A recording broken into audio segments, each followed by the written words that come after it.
आम आदमी पार्टी की राष्ट्रीय नेता राखी बिरलान ने आज नागपुर में आयोजित प्रेस वार्ता में केंद्र सरकार पर विदर्भ के किसानों के साथ विश्वासघात करने का आरोप लगाया। उन्होंने कहा कि कपास आयात पर शुल्क 11% से घटाकर 0% करना किसानों के हितों के कुठाराघात है।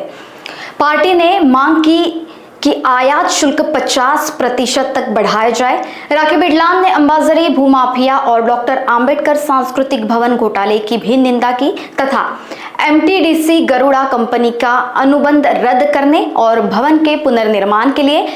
500 करोड़ के विशेष प्रावधान की मांग की। उन्होंने चेतावनी दी कि यदि किसानों और डॉक्टर आंबेडकर अनुयायियों के साथ अन्याय जारी रहा तो आम आदमी पार्टी जन आंदोलन छेड़ेगी।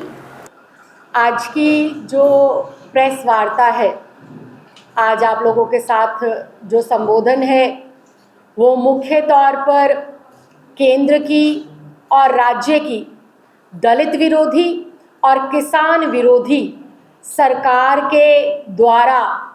किए जा रहे कुकर्म, लिए जा रहे असंवैधानिक फैसलों के संदर्भ में है। आज पूरा देश देख रहा है, पूरा राज्य देख रहा है, गांव हो शहर हो, सब लोग देख रहे हैं कि किस प्रकार से केंद्र में बैठी हुई भारतीय जनता पार्टी की सरकार देश के व्यापारियों के हित में, किसानों के हित में फैसले लेने में पूर्ण रूप से असफल दिखाई दे रही है। आज की प्रेस वार्ता का जो मुख्य बिंदु रहने वाला है, पहला, दोनों ही मुख्य बिंदु है, लेकिन जिससे हम पहली शुरुआत कर रहे हैं वो विषय है हमारा कपास के ऊपर जो इंपोर्ट ड्यूटी 11% से हटाकर 0% करी गई है। भारतीय जनता पार्टी जो कि इस वक्त मौजूदा केंद्र की सरकार के तौर पर अपना असफल कार्यकाल जनता के सामने, देश के सामने रख रही है और प्रदेश की भारतीय जनता पार्टी की सरकार दोनों लगातार इस बात को साबित करने में सफल हुए हैं कि ये किसान विरोधी थे, किसान विरोधी हैं और भविष्य में भी किसान विरोधी रहेंगे। इनके समय में लंबे समय से किसान भाई आत्महत्या को गले लगाते आए हैं। किसान किस प्रकार से आर्थिक तंगी से तंग होकर अपने जीवन की लीला को समाप्ति की ओर बढ़ाता जा रहा है। ये आंकड़े प्रतिवर्ष बढ़ते हैं, ना कि कम होते हैं। इससे ये साफ पता चलता है कि प्रदेश की सरकार किसानों का संरक्षण करने में, उनके हित को साधने में, उनको आर्थिक तौर पर मजबूती देने में पूर्ण रूप से असफल रही है। इससे एक कदम और बढ़कर असफलता के क्षेत्र में नए चार चांद लगाने का काम देश के प्रधानमंत्री माननीय श्री नरेंद्र मोदी जी ने करा। कपास की सबसे बड़ी खेती अगर कहीं होती है तो महाराष्ट्र, नागपुर, विदर्भ के जोन में सबसे ज्यादा होती है। और जिस प्रकार से शुरुआती दिनों में भारतीय जनता पार्टी ने ढोल नगाड़ों के साथ चिल्ला चिल्ला के 56 इंच के सीने का गुणगान किया था, वो 56 इंच का सीना हमें अमेरिका की टैरिफ नीति के आगे टूटता हुआ दिखाई दिया, झुकता हुआ दिखाई दिया, कमजोर पड़ता हुआ दिखाई। एक तरफ जब अमेरिका ने चीन के ऊपर, चाइना के ऊपर टैरिफ ड्यूटी बढ़ाई तो जवाबी कार्रवाई में चाइना ने भी अपनी टैरिफ ड्यूटी को बढ़ाकर मजबूती से उनका सामना करा और मुंह तोड़ जवाब दिया। उसके उलट भारत में जब कपास के ऊपर टैरिफ ड्यूटी बढ़ाई गई, कॉटन के ऊपर, कॉटन मेड गुड्स के ऊपर जब टैरिफ ड्यूटी बढ़ाई गई तो हमारे माननीय प्रधानमंत्री जी ने अपनी दिलेरी का परिचय देते हुए जो 11% इंपोर्ट ड्यूटी हमारे कॉटन गुड्स पे लगती थी उसको घटाकर 0 कर दिया। तो आप बताइए, क्या ये किसानों के हित में लिया गया फैसला है? क्या ये किसानों को आर्थिक तौर पर मजबूत करने के लिए लिया गया फैसला है, या किसानों को खुदकुशी के मार्ग पर और ज़्यादा उकसाने के लिए फैसला लिया गया है। ये बेहद शर्म की बात है और बेहद दुख का विषय भी है। इस वक्त पूरे देश में किसान के हित में और इस कपास ड्यूटी को घटाने के विरोध में अगर किसी ने मजबूती से आवाज़ उठाई तो वो आम आदमी पार्टी के राष्ट्रीय संयोजक और दिल्ली में पूर्व मुख्यमंत्री रहे माननीय श्री अरविंद केजरीवाल जी ने पहले दिन से ही इसके लिए आवाज़ बुलंद करी, जिस पर हम सबके भगवान, देश के संविधान के निर्माता,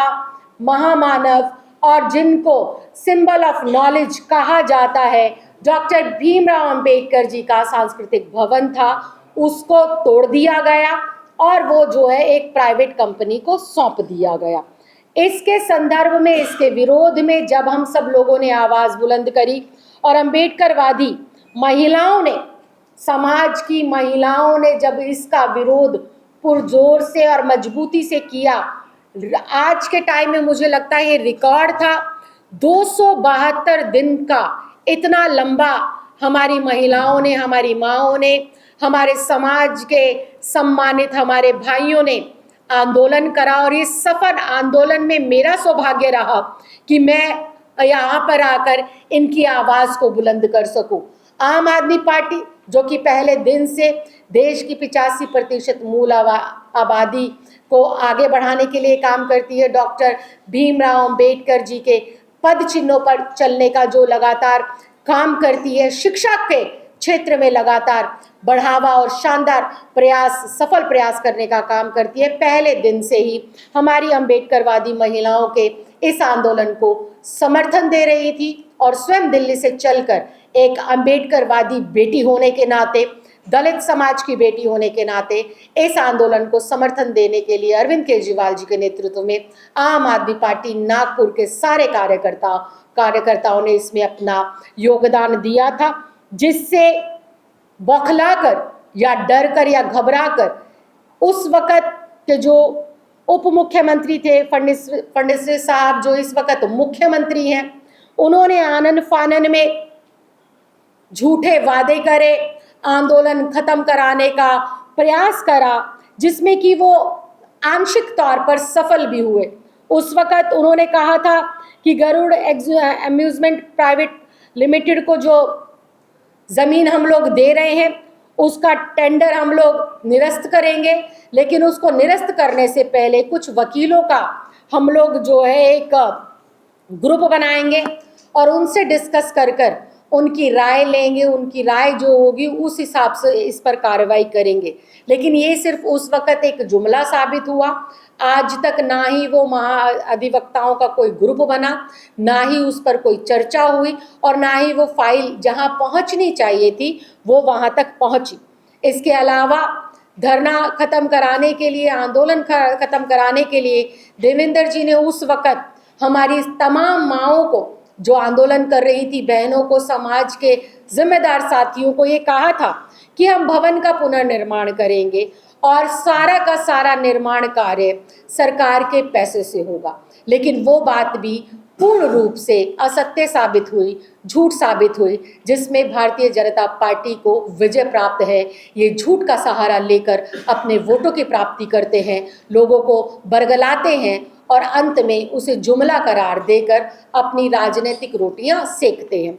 नागपुर महानगर पालिका को वापस सौंप दिया जाएगा, वो काम भी अभी तक ज्यों का त्यों लटका हुआ है। इसके अलावा